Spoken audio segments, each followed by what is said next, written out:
போகர் 7000 முதற்காண்டம். கண்முன்னே தோன்றியாடும் கணபதி.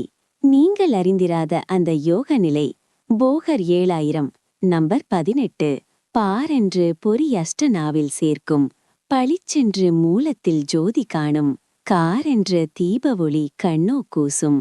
கணபதிதான் கண்முன்னே நிறுத்தம் செய்வார். ஊரென்ற யோகத்துக்கு உறுதி சொல்வார்.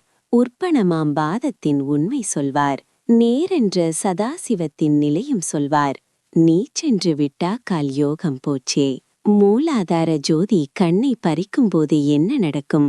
கணபதி நேரில் வந்து உங்களுக்கு என்ன உபதேசிப்பார்? 18வது பாடல் தரும் ஆச்சரியமான தகவல். யோகிக்கு மூலாதாரத்தில் கணபதி நேரில் தோன்றி நடனமாடுவார். அவர் யோகத்தை பற்றியும் ரசவாதத்தின் நுட்பங்களை பற்றியும் சதாசிவத்தின் நிலையை பற்றியும் யோகிக்கு நேரடியாக உபதேசிப்பார். இதை பவரவிடுவது யோகத்தையே இழப்பதாகும். இறை தரிசனத்தை பெற்று சித்தர்களுக்கே உரிய இரகசிய ஞானத்தை நேரடியாக தெய்வத்திடமிருந்து பெறுதல். உள்ளத்தையே கோயிலாக்குவோம். நன்றி.